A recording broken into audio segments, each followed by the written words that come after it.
우리는 때로 삶의 폐허 속에서 성령으로 말미암아 생명이 태어남을 체험합니다.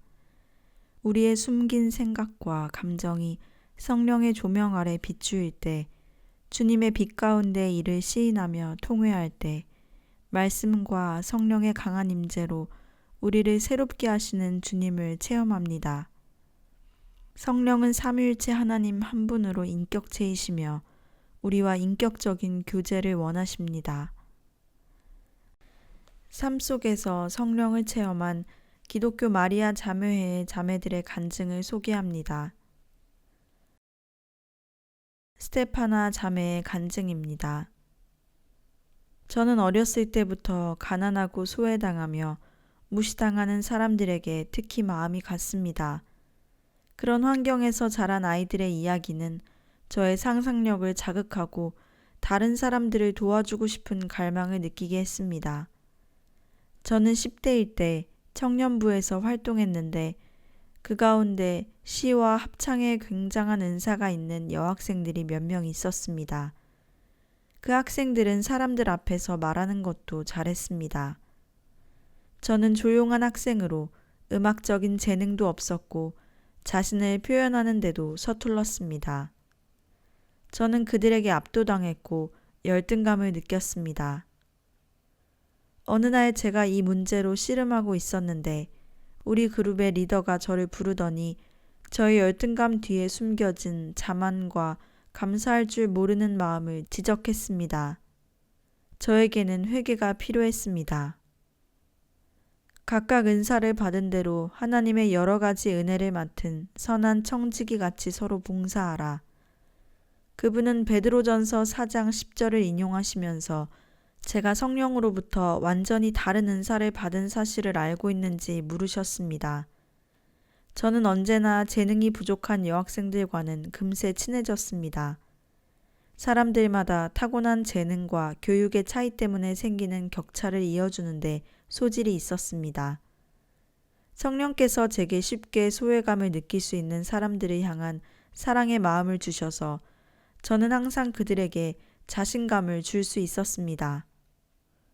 나중에 제가 직장에 다니게 되었을 때 망명자이거나 문제가 있는 직장 동료들은 속마음을 털어놓기 위해 저의 사무실로 오곤 했습니다.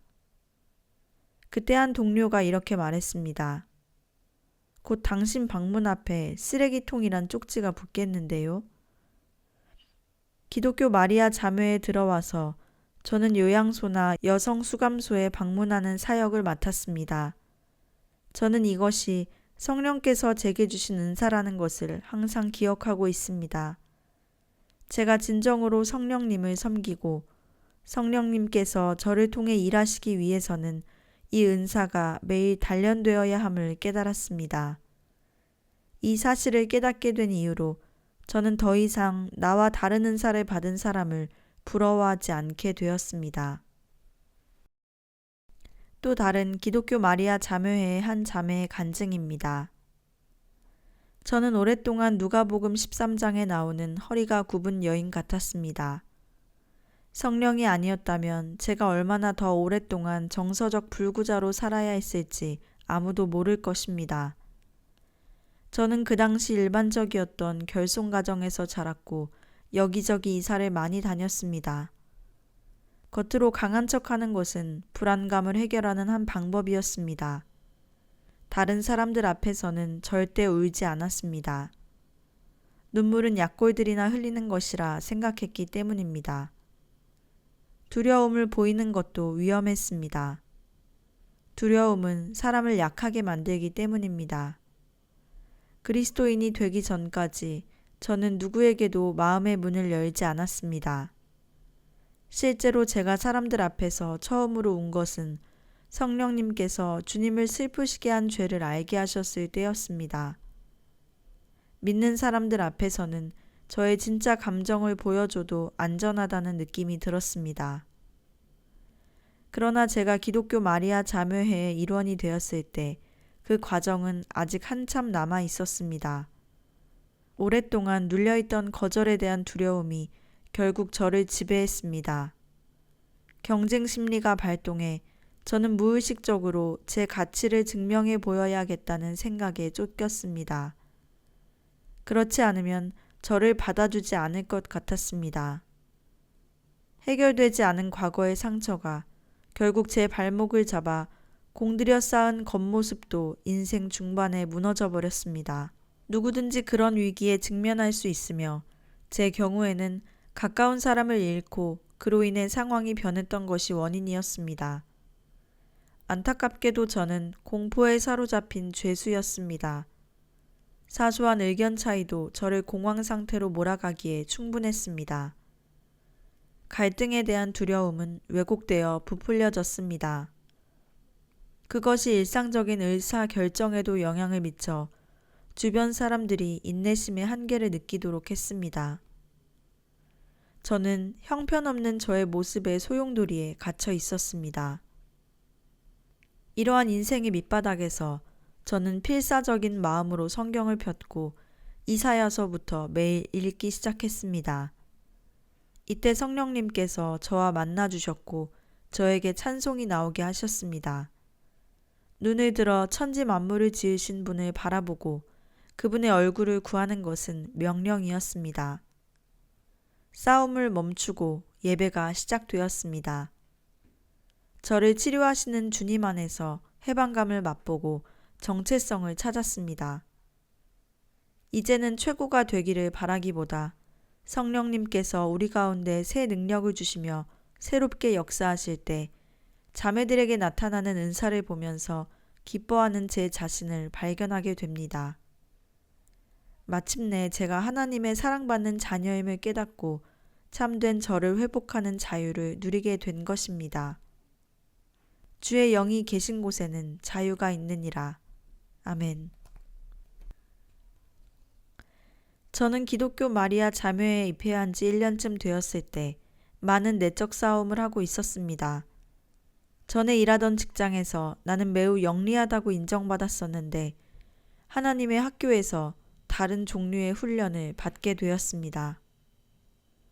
하나님께서는 무언가를 사용하기 원하실 때 먼저 아무것도 아닌 것으로 낮추십니다. 많은 사람들이 그러한 암흑의 시기를 겪어보았을 것입니다. 저는 확신이 없고 낙심한 상태였습니다. 어느 조용한 주일 아침, 저는 빈 예배당에 들어가 성가대석에서 무릎을 꿇고 기도했습니다. 어둑어둑해서 잘 보이지 않는 십자가상을 가까스로 올려다보았을 때 영적 마비 상태에서 벗어나고 싶다는 열망이 간절해졌습니다. 그날 아침 주님께서 주신 말씀이 이루어졌습니다.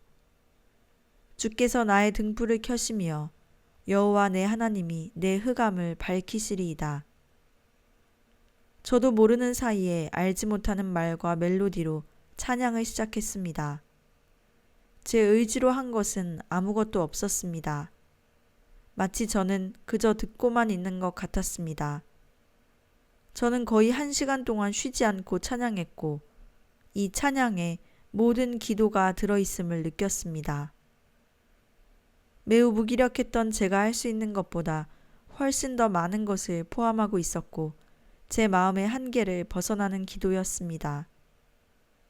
또 한 번 제가 저의 영적 빈곤과 갈급함을 느꼈을 때 성령께서 제게 더 많은 축복, 통역의 은사를 내려주셨습니다.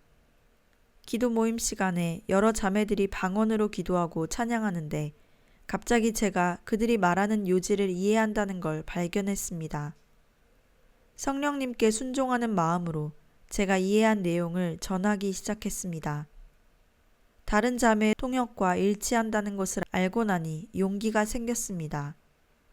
가끔씩 영적으로 침체된 기분으로 모임에 갔을 때 제가 듣고 해석한 기도가 저에게도 새 기쁨과 자극을 가져다 줍니다. 이후 큐티 시간에 계속해서 이것을 묵상하면서 제가 마음으로 기도할 수 있다는 것을 깨달았습니다. 은사를 주신 성령님께 정말 감사드립니다. 저는 예배 시간의 은사들을 사용하면서 축복을 받고 새 활력을 얻습니다. 성령 세례를 받기 위해 우리가 해야 할 일은 죄를 회개하고 성령 세례를 사모하고 믿음으로 받는 것 뿐입니다.